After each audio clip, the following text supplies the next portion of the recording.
In the beginning, we hear a narration describing the celestial war that once took place in heaven. Lucifer, the most powerful among the angels, rebelled against God. His goal was to overthrow God and claim the throne of heaven for himself. In response, the archangel Michael rose to stop him. A fierce battle ensued, and eventually, Michael defeated Lucifer and cast him down from heaven. As punishment, he chained Lucifer with a divine sword deep beneath the earth, in the realm known as Hell, vowing he would never be free.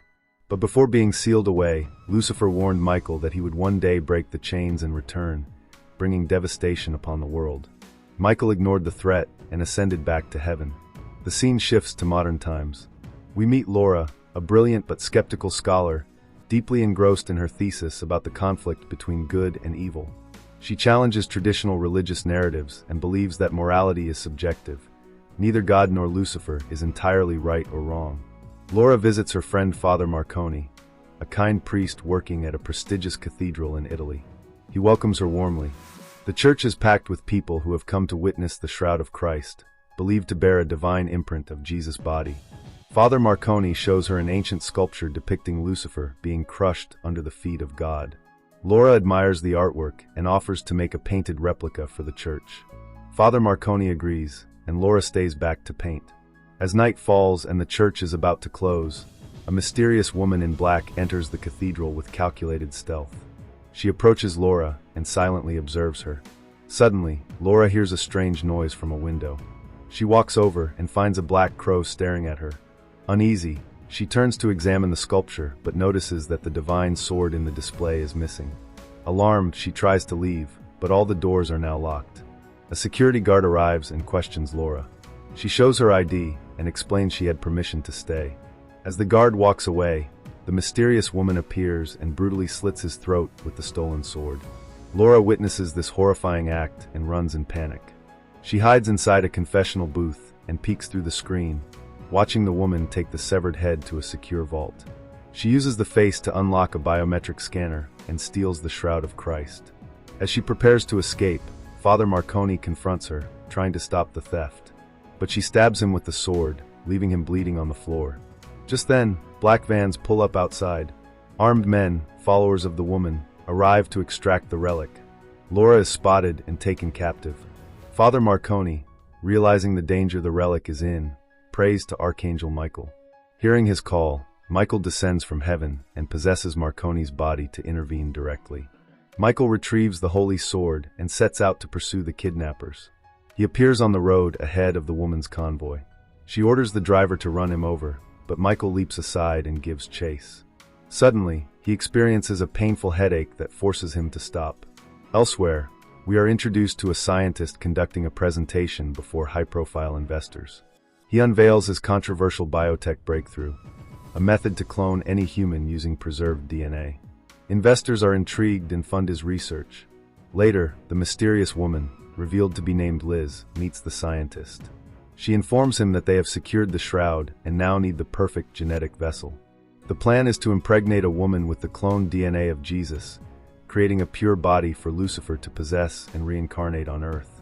Laura regains consciousness in a small cell, where she finds 3 other kidnapped women. They have all been abducted as potential surrogates. A medical team arrives and forcibly collects blood samples from each woman to test their DNA compatibility with the holy relic. Meanwhile, Michael visits a hidden monastery and asks an elder about the relic's current guardian. The old man informs him that the shroud was under the care of a monk named Scalam, who has gone into hiding after suffering a mental breakdown. Michael sets out to find Scalam. He tracks Scalam to a secret asylum deep in the woods. At first, the monk is wary and attacks him, but upon seeing Michael's divine aura, he recognizes the archangel and takes him into the sanctuary. Inside, they access an ancient vision pool, a portal to see Lucifer's prison. They witness cracks forming in the underworld as Lucifer begins to strain against his chains. Michael's sword falls into the abyss, weakening his strength. Back at the laboratory, the scientists perform DNA tests. Laura's DNA is found to be a perfect match for the divine embryo. She is selected as the surrogate. Laura protests, but they sedate her and begin preparing for the ritual. The cult injects her womb with the divine seed. Scalam guides Michael to a sacred cave, an entry point into hell. He hands him a blessed shotgun and warns him to be careful. As Michael enters the cave, darkness surrounds him. Meanwhile, Laura and another chosen woman are paraded before the cult, bound and prepared for a demonic ceremony. A monstrous beast, Lucifer's enforcer, appears and drags them both to Hell's Gate. There, the demon evaluates which woman will serve as the true vessel. He chooses the other girl and begins the possession ritual. However, her body proves unsuitable. Disappointed, the cult turns to Laura. She is locked in a transparent glass chamber. Liz informs her that the child inside her must be delivered safely. Michael, having entered Hell, fights his way toward the shroud to return it to the church. On the way, he encounters one of the cult doctors. Michael tells him what they are doing is immoral. The doctor flees and destroys the lab to stop further research. Michael reaches Laura's chamber and tries to help, but she mistakes him for another cult member and escapes. He chases her and assures her he is there to protect her. They flee into the caves, but the beast reappears and a brutal fight ensues. Michael is injured and captured. Laura is taken back. Michael wakes chained and broken. With great effort, he breaks the divine chains and heads toward Hell's Gate. There, he sees the demonic cult trying to release Lucifer fully. The demon soldiers attack Michael, but he defeats them one by one. He reaches the altar where Lucifer was once imprisoned, only to find it empty. Lucifer has escaped. A demonic priestess appears and confirms Lucifer is now on Earth, inside the unborn child. Back at the facility, Liz tells Laura that her child is no ordinary fetus. The demon within her is growing rapidly. Laura is terrified and locks herself in a chamber. She drinks a toxic chemical to terminate the pregnancy, not wanting to give birth to evil. Liz discovers this and forces her to vomit the toxin. Laura survives but is now heavily sedated and placed inside a containment pod. The child must be protected at all costs. Lucifer, now free from his prison, begins possessing demons and spreading his influence across Earth. Meanwhile, Michael, still in Father Marconi's injured body, struggles to recover. He's approached by a group of mysterious children, abandoned survivors hiding underground. They live in fear of the demons and have built traps to protect themselves. The children are shocked to find Michael alive and chained. They ask who he is. He tells them the truth. He's the archangel sent to stop the evil rising from hell. He begs them to find his divine sword hidden nearby, the only weapon capable of defeating Lucifer. Inspired by his honesty, the children agree to help. As demons begin attacking their hideout, the children act fast. While some hold off the creatures with homemade weapons, others search the ruins. Eventually, they find Michael's sword buried under rubble. As they rush back, they witness Michael struggling to hold off the attackers. Just in time, they toss him the blade. With a renewed divine power, Michael slays the demons and vows to protect the children. Elsewhere, Liz prepares Laura for childbirth. Despite her containment, the baby has grown unnaturally fast. Liz believes this child is Lucifer reborn, the future god of their new world. She gathers her cult for the final ritual. A blood ceremony will be held to baptize the child, not with holy water, but human blood. Her monstrous creature begins sacrificing cult members one by one, showering the altar with blood. The scientist responsible for the cloning begs to witness the child before he dies. Liz allows it. He gazes at the child with awe, then is killed by the beast. Now the temple is ready.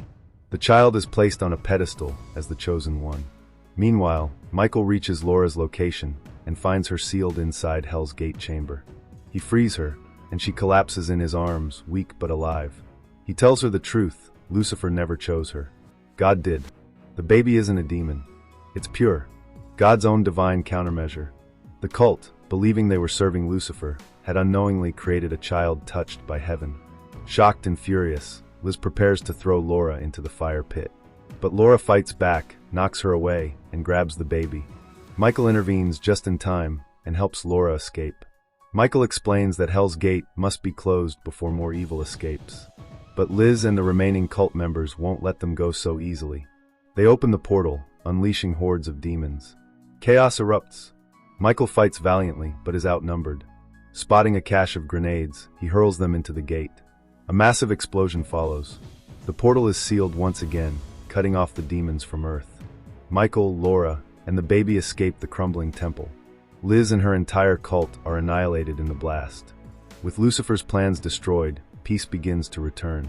Sometime later, we see Laura living in hiding in a small forest cabin.